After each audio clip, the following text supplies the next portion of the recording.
What's going on, guys? Thank you for tuning into this episode of Twin Finance. My name is Jackson, and today we're going to talk about renting versus buying a home.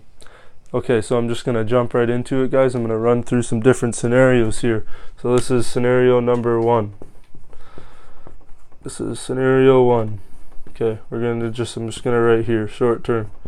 So a lot of people, they don't plan to live in a certain home for a long period of time, say they're younger, say 24, 25, they just got married, whatever, they're getting into their beginner home and they want to have a family soon, but they get a small place or whatever because it's just the two of them.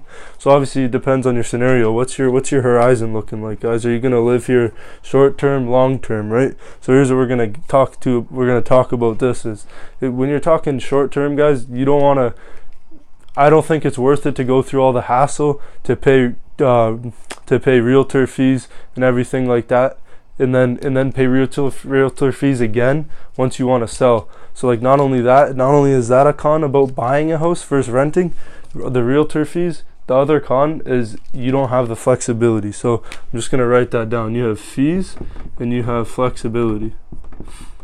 So if you're planning on leaving your home in the next couple years, 2-3 years, obviously you don't want to be waiting around. Say you put your house on the market, maybe the market's not so hot, guys, your house sits for 6 months, that house that you wanted to now move into got bought up by another person, and you're out of that option, right, guys? So you don't want to be caught in that scenario where you don't have flexibility to do what you want.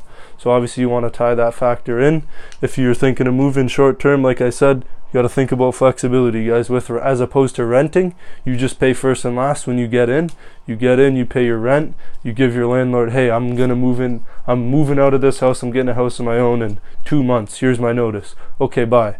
There's nothing holding you back, right? You just give them a month notice or whatever. You already paid your first and last, and you're out. There's nothing holding you back. So like I said, fees and flexibility, that's the two main things why I would not recommend buying a house for the short term. Okay, so now here's a different scenario, guys. I'm just going to erase this. So scenario number 2. What we're looking at here, scenario 2. And what we're looking at here is long term. So long term's a different story, guys. So obviously, if you watch my previous videos, obviously if you buy a house, you're going to get equity in that house. So you're going to be paying that mortgage payment, up front. You're going to be paying that interest, paying property tax, whatever is entailed with your mortgage payment. But you're also going to gain equity in that house. So obviously over time, say you structured your mortgage 25 years, in 25 years you're going to own that house wholly, right? So if that house is worth $600,000 whatever, in 25 years, that's going to be contributed to your net worth. You can now sell that house and get $600,000 for it, as opposed to if you're paying rent. So right here, rent, and then this is versus buying. So here there's cons of renting, and the cons of renting is no equity. Just gonna write that. The pro about this is equity. So obviously you have no equity and equity. So obviously this is a pro. You have to give that one to buying a home.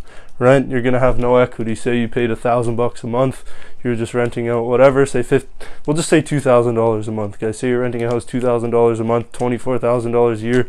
Over 25 years, you're looking over $400,000-$500,000.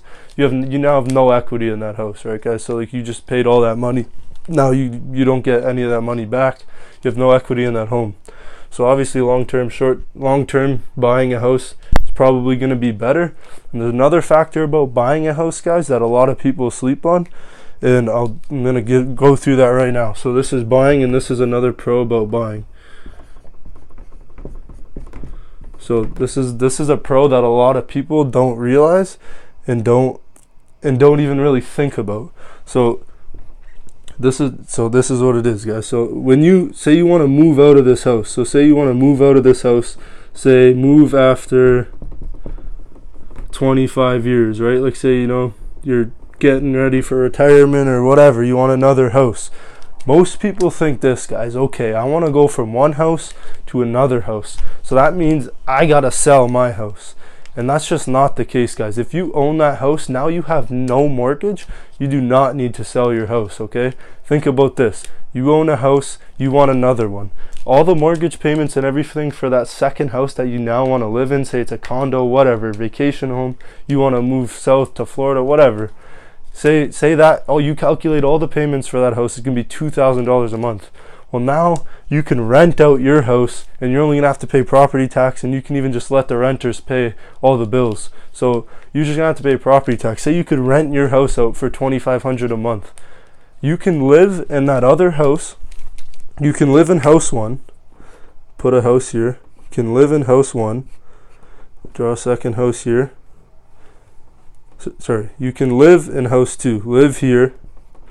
Live here. This house funds this house. So now you own this house and you're living in this house because of the rent.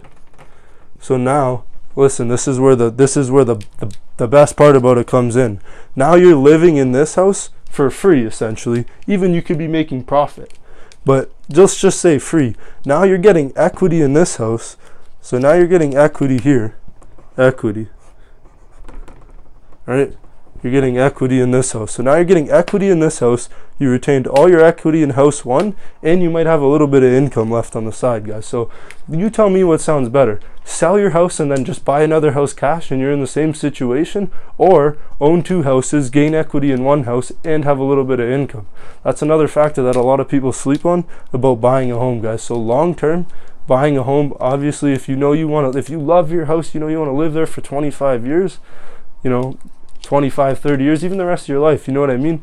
Obviously, I'm going to recommend buying a house versus renting a house, guys.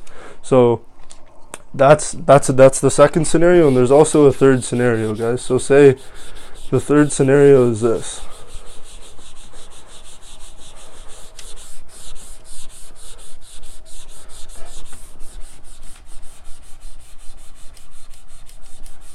Okay, erase this.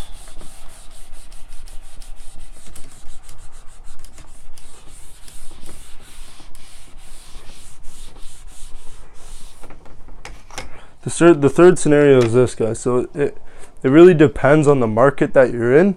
In the city that I live in right now, rent is currently more expensive to, like, so say you want to rent the same house or buy that house. Renting is currently more expensive, a lot more expensive, I should say, because outside investors from other cities have been buying up properties and jacking up the rent prices because people can't afford the down payment.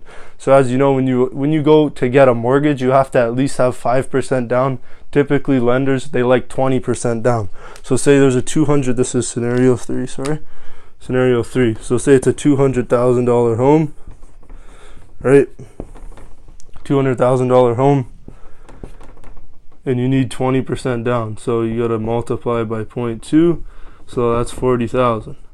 So in my city right now, a lot of people, they can't afford this $40,000 down payment, so they're stuck paying rent. So obviously in certain scenarios, guys, like, people maybe will try to convince you, go through private lenders or whatever, and that could really get you, right? Like interest rates and stuff like that, because then you're trying to get qualified all other ways. So you don't want to back yourself into a hole by trying to get through like little shortcuts and stuff like that just so you can own a home, guys. So like obviously sometimes you might have to bite that bullet and just pay that more expensive rent for the meantime, so you can save up some extra money on the side and then put a bigger down payment. So yeah, that's just the third scenario. And the down payment is what gets a lot of people, guys. And it sucks to see, you see like 30, 40-year-olds, even mid-20s, late 20s, and they're stuck paying these hefty rent prices, and they can't own a home because they didn't save their money, guys. So you just got to, I always preach, just it's important to just save your money. Even if you don't invest it, save your money while you're young, guys, because you never know when you're going to need it long term. So saving your money always gives you that financial backbone over the long term, right? So, that down payment, when you do need it to get a house, if you saved your money, you're diligent about it, you can easily afford that down payment. Now you're not stuck paying $200, $300, $400 more per month in rent, as opposed to just buying the home. So that's a third scenario, guys. I'm just going to recap the video. So scenario number 1, short term, I'd say renting is better, gives you flexibility and you avoid the realtor fees and stuff like that, you're not going to gain a whole lot of equity in the first 2 years of owning a home. So the equity portion of that kind of cancels out with the flexibility and the fees. So it's really not worth it to buy short term. Long term, we went over the couple options, eventually renting your home, equity and all that kind of stuff. So long term buying is better. Third scenario, depending on your market, say rent's way up, owning a home's cheaper, but it might be the better option to pay the rent even though it's more expensive per month, because you can't afford a good down payment. So you always want to get that good down payment, get a better interest rate, get the lenders more apt to lend you the money. So you don't want to go through private lenders and get that interest rate way up, guys. So obviously, just depends on these 3 scenarios.